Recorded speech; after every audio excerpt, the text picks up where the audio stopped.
मध्य प्रदेश में विधानसभा चुनाव की तारीखों का ऐलान हो चुका है और चुनाव आचार संहिता भी लागू हो चुकी है। नेता प्रचार के लिए सड़क पर हैं, तो ग्रामीण भी विकास कार्यों के मुद्दों को लेकर सड़क पर हैं। यही कुछ बालाघाट जिले के कटंगी विधानसभा की ग्राम पंचायत अम्बेछरी के खैरलांजी गाँव में देखने को मिला है, जहाँ के ग्रामीणों ने गाँव में मूलभूत सुविधाओं की मांग को लेकर अभी से होने वाले विधानसभा चुनाव का बहिष्कार का निर्णय ले लिया है।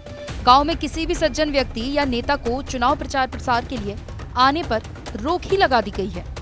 दरअसल महाराष्ट्र मध्य प्रदेश की सीमा पर वावनथड़ी नदी पर राजीव सागर बांध बना है, जिसके कारण अम्बेछरी से खैरलांजी के बीच सड़क मार्ग पर निर्मित पुलिया पानी में डूब जाती है और करीब 8 महीने पुलिया जलमग्न रहती है।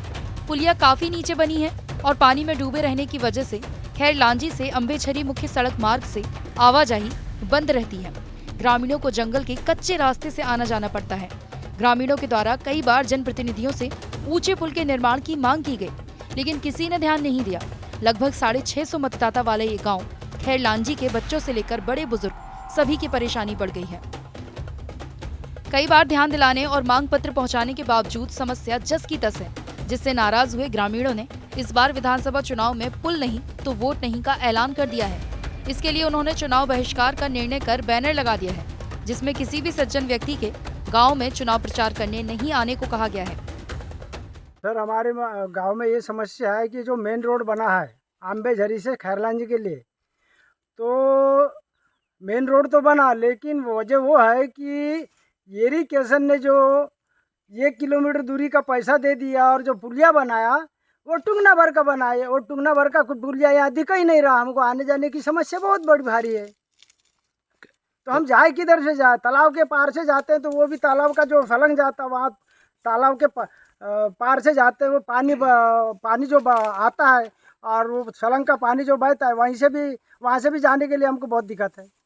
कितने महीनों तक ये समस्या रहती है ऐसी? यानी 8-10 दिन तक की समस्या रहता है हमको वो तालाब के पार से। इसके पहले भी हमने कलेक्टर साहब को ज्ञापन सौंपे थे, कलेक्टर ऑफिस गए थे।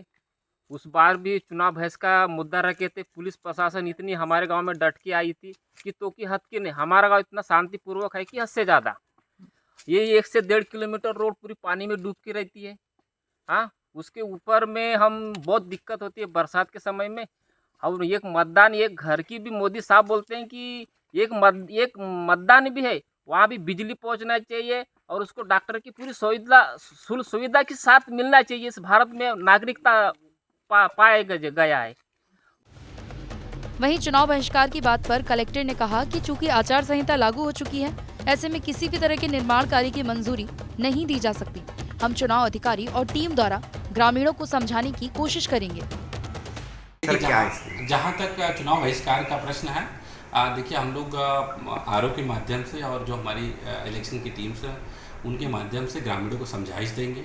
चूँकि आचार संहिता लग गई है तो अभी हम लोग न एस्टिमेट प्रपोज कर सकते हैं न कार्य करा सकते हैं। तो निश्चित तौर पे समझाइश दे करके उनको निर्वाचन की प्रक्रिया में भाग लेने के लिए हम लोग उनको समझाएंगे। आपको बता दें कि पिछले 10 साल से ग्रामीण इस समस्या से जूझ रहे हैं और किसी भी नेता ने इनकी समस्या का समाधान नहीं किया। जिस दूरी को चंद समय में तय किया जा सकता है, उसके लिए भी इनको संघर्ष करना पड़ रहा है।